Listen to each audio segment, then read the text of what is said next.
નમસ્કાર, world media ન્યૂઝમાં આપનું સ્વાગત છે। હું છું સફી શેખ। જોઈએ આજના નવા સમાચારો। આમોદ તાલુકા પંચાયત કચેરીમાં થયેલી બોલાચાલીનો મામલો હવે પોલીસ મથકે પહોંચ્યો છે।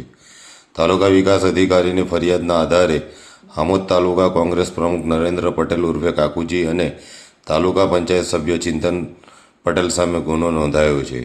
ટીડીઓની ફરિયાદ મુજબ 4 ઓગસ્ટે બંને કચેરીમાં પહોંચ્યા હતા અને અધિકારી સાથે ઉગ્ર બોલાચાલી કરી હતી।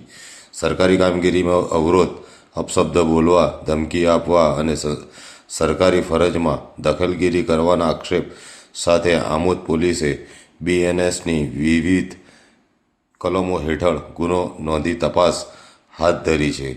જોકે કોંગ્રેસ પ્રમુખ નરેન્દ્ર પટેલે સમગ્ર આક્ષેપોને ફગાવી દીધા છે। ફરિયાદને ખોટી અને પાયાવિહોણી ગણાવતા તેમણે જણાવ્યું હતું કે તાલુકા પંચાયત સભ્ય ચિંતન પટેલની નોકરી સંબંધિત બાબતે ટીડીઓએ બોલાવ્યા હતા।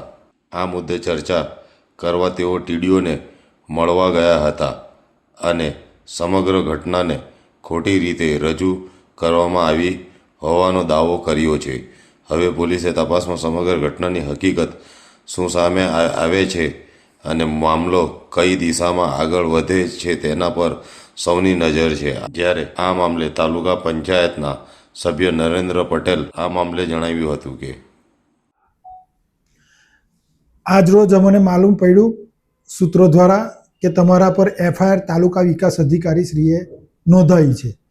એટલે આ એફઆઈઆર કરવાનો બનાવ એવો છે કે અમારા તાલુકા પંચાયતના ચૂંટાયેલા સભ્ય ચિંતનભાઈ રાજેન્દ્રભાઈ પટેલ એ થોડા સમય પહેલાં ટીડીઓએ એમને એકાંતમાં બોલાવેલા અને એવું કીધું, તમે ક્યાં નોકરી કરો છો, શું કરો છો, કયા હોદ્દા પર છો, એવી જાત પૂછતાછ કરતા હતા।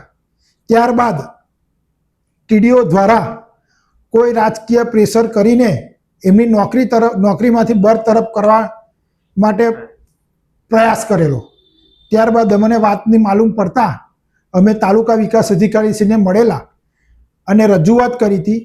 રજૂઆતમાં ટીડીઓ શ્રીએ લખાયું છે કે જાનથી મારી નાખીશું, પછી કે ફરજમાં રૂકાવટ કરી, પણ અમે અપશબ્દ પણ કોઈ એવો વાપર્યો નથી કે એમને હાનિ પહોંચે, એવો કોઈ અપશબ્દ અમે નથી વાપર્યો। અને આ એફઆરઆઈ તદ્દન ખોટી છે, વાહિયાત છે અને એક રાજકીય કિન્નાખોરી રાખીને આ એક એફઆઈઆર કરવામાં આવી છે। અમને સંપૂર્ણ ન્યાયપાલિકા પર ભરોસો છે, સત્યની જીત થશે હંમેશા। તમારો તાલુકામાં શું હોદ્દો છે? હું જાતે આમોદ તાલુકા કોંગ્રેસ પ્રમુખ છું। બીજું ચિંતનભાઈ પટેલ એક રાજ્ય સેવક છે, જે પ્રજાના મતથી ચૂંટાયેલા છે, તે રાજ્ય સેવક છે।